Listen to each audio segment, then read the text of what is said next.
कि पहाड़ पर चढ़ने वाला व्यक्ति झुककर चलता है और पहाड़ पर से उतरने वाला व्यक्ति अकड़ कर चलता है। कोई झुककर चले तो समझ जाओ कि ऊंचाई पर जा रहा है, और अकड़ कर चले तो समझ जाओ कि नीचे जा रहा है। दो बौद्ध भिक्षुओं की कहानी है। मठ में रहते थे, एक बुजुर्ग थे, दूसरे जूनियर थे, अभी अभी भिक्षु बने थे, अभी अभी साधक बने थे, सन्यास के रास्ते पर चले थे। एक दिन उन्हें मठ छोड़ करके किसी दूसरे नगर में काम से जाना था। दिन में वो वहां से भोजन करके अपने गुरु से अनुमति लेकर के निकले। जंगल का रास्ता था, तय करते करते शाम होने को आई। सिर्फ एक नदी पार करनी बाकी थी, रास्ता तय हो चुका था। लेकिन समस्या ये थी कि नदी के उस पार जो नगर था उसका दरवाजा सूर्यास्त के वक्त बंद हो जाता था। जैसे ही सनसेट होता था दरवाजा क्लोज हो जाता था। जैसे ही नदी के इस पार थे, ये जंगल का रास्ता पार करके पहुंचे तो इन्होंने मांझी को ढूंढा। फटाफट से एक नाविक को ढूंढा, नाव वाले से कहा भाई साहब पार करा दीजिए, और कहा जल्दी पार कराइएगा। वो मांझी जो था बड़ा सुकून में था, मुस्कुराते हुए कहने लगा कि जल्दी कुछ भी नहीं होता है, जीवन में सब आराम से होता है, चिंता क्यों करते हैं, पहुंच जाएंगे। मुस्कुराते हुए उसने कहा आप बैठिए, मेरा तो सौभाग्य है कि संतों के जो चरण है मेरी नाव में पड़े। उन दोनों बौद्ध भिक्षुओं को बैठाया और नाव पार कराने लगा। बार बार ये दोनों दबाव बना रहे थे, कह रहे थे स्पीड में चलो, तेज भगाओ, दौड़ाओ, निकालो यहां से। और वो मांझी उतनी सौम्यता से मुस्कुरा रहे थे, उन्होंने कहा अरे चिंता मत करो। जैसे नदी के उस पार पहुंचने वाले थे तो बुजुर्ग ने पूछ लिया, जो बुजुर्ग वाले भिक्षु थे, उन्होंने पूछ लिया नाविक से कि क्या लगता है वो जो सामने दरवाजा दिख रहा है उस नगर का, सूर्यास्त होने से पहले हम वहां पहुंच जाएंगे?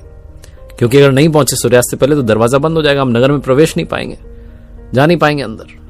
नाविक ने कहा अगर आप तेज चलोगे तो नहीं पहुंच पाओगे, धीरे चलोगे तो पहुंच जाओगे। बुजुर्ग और वो जो जूनियर वाले भिक्षु थे दोनों मन ही मन हंसने लगे कि गजब बात कर रहा है, तेज चलोगे तो नहीं पहुंचोगे, धीरे चलोगे तो पहुंच जाओगे। धीरे चलने पे कोई पहुंचा?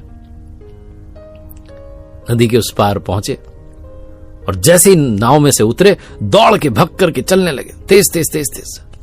उबड़ खाबड़ रास्ता था, झाड़ियां थी, पत्थर रखे थे बड़े बड़े। जो बुजुर्ग वाले भिक्षु थे वो उलझ करके गिर गए उल्टे मुंह में से खून बहने लगा, जोर से चीखे।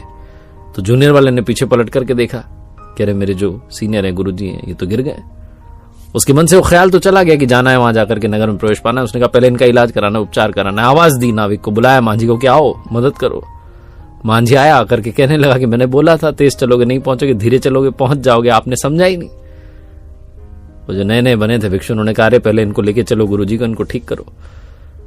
आपकी झोपड़ी कहाँ रहते हैं आप? मांझी अपनी झोपड़ी में ले गया, आदर सत्कार किया, भोजन कराया, उपचार करवाया। उसके बाद कहने लगा कि आप क्षमा करें, आप ज्ञानी बहुत हैं, लेकिन मैं भी आपको ज्ञान ही की बात समझा रहा था कि तेज चलोगे नहीं पहुंचोगे, रास्ता उबड़ खाबड़ था, पत्थर थे, झाड़ियां थी, आप तेज भागने लगे। मैंने कहा था ना आराम से जाओगे तो पहुंच जाओगे। आप पहुंच जाते, नगर में प्रवेश पा लेते, वहां विश्राम कर रहे होते बजाय कि मेरी झोपड़ी में। छोटी सी कहानी उन भिक्षुओं की, मांझी की, नाविक की नहीं है, आपकी और हमारी कहानी है। आज की इस भागती दौड़ती जिंदगी में सब कुछ हमें तेजी के साथ चाहिए, फटाफट पहुंचना है।